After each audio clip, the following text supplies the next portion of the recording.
Chapter 26. The Television Chocolate Room. The TV family, together with Charlie and Grandpa Joe, stepped out of the elevator into a room so dazzlingly bright and dazzlingly white that they screwed up their eyes in pain and stopped walking. Mr. Wonka handed each of them a pair of dark glasses and said, "Put these on quick! And don't take them off in here, whatever you do. This light could blind you." As soon as Charlie had his dark glasses on, he was able to look around him in comfort. He saw a long, narrow room. The room was painted white all over. Even the floor was white, and there wasn't a speck of dust anywhere. From the ceiling, huge lamps hung down and bathed the room in a brilliant blue-white light. The room was completely bare, except at the far ends.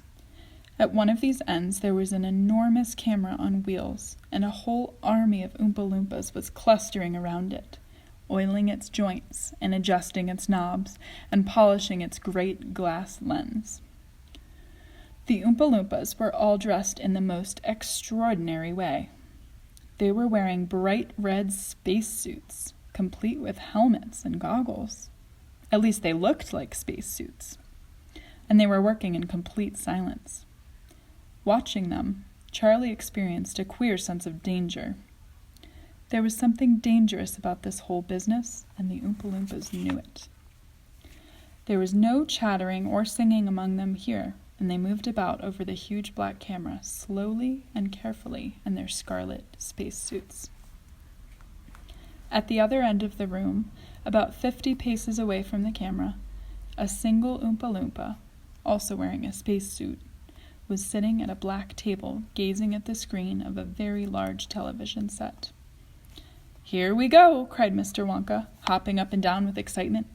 "This is the testing room for my very latest and greatest invention, television chocolate."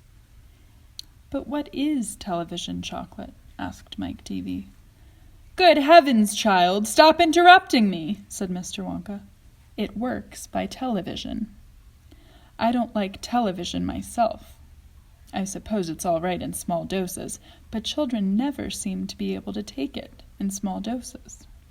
They want to sit there all day long staring and staring at the screen."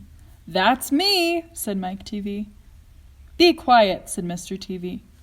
"Thank you," said Mr. Wonka. "I shall now tell you how this amazing television set of mine works. But first of all, do you know how ordinary television works? It is very simple. At one end, where the picture is being taken, you have a large movie camera, and you start photographing something. The photographs are then split up into millions of tiny little pieces, which are so small that you can't see them. And these little pieces are shot out into the sky by electricity. In the sky, they go whizzing around all over the place until suddenly they hit the antenna on the roof of somebody's house. Then they go flashing down the wire that leads right into the back of the television set, and in there they get jiggled and joggled around until at last every single one of those millions of tiny pieces is fitted back into its right place, just like a jigsaw puzzle. And presto! The photograph appears on the screen." "That isn't exactly how it works," Mike TV said. "I'm a little deaf in my left ear," Mr. Wonka said. "You must forgive me if I don't hear everything you say." "I said that isn't exactly how it works," shouted Mike TV. "You're a nice boy," Mr. Wonka said, "but you talk too much. Now then, the first time I saw an ordinary television working, I was struck by a tremendous idea.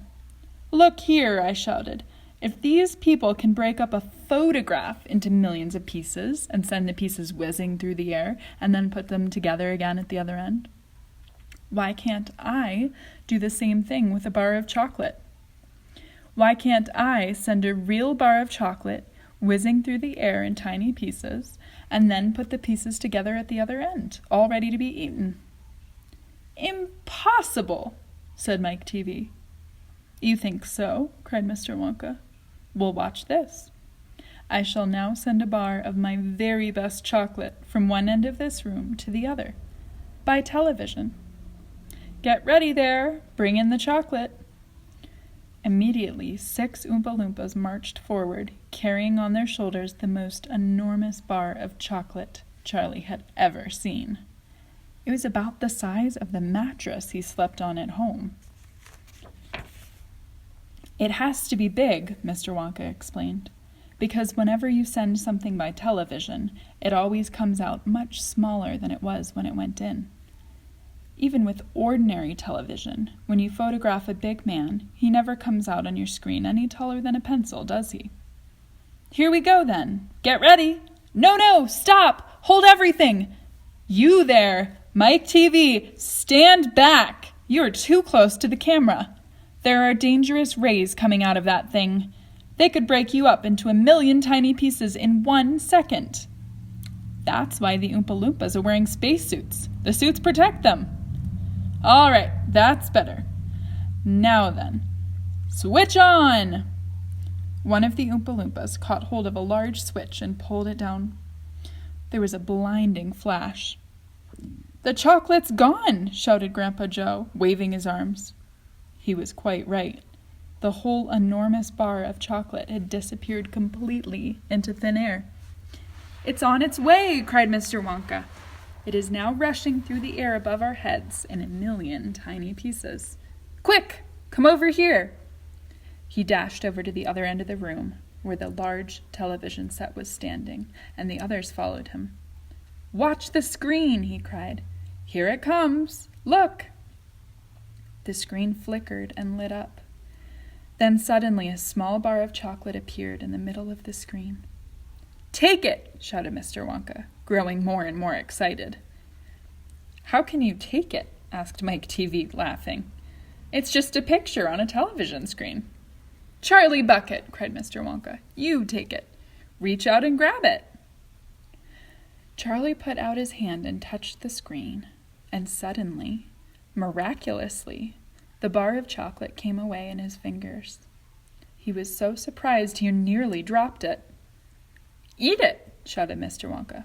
"Go on and eat it! It'll be delicious! It's the same bar. It's gotten smaller on the journey, that's all." "It's absolutely fantastic!" gasped Grandpa Joe. It's a miracle!" "Just imagine," cried Mr. Wonka, "when I start using this thing across the country, you'll be sitting at home watching television, and suddenly a commercial will flash onto the screen, and a voice will say, 'Eat Wonka's chocolates! They're the best in the world! If you don't believe us, try one for yourself, now!' And you simply reach out and take one. How about that, eh?" "Terrific!" cried Grandpa Joe.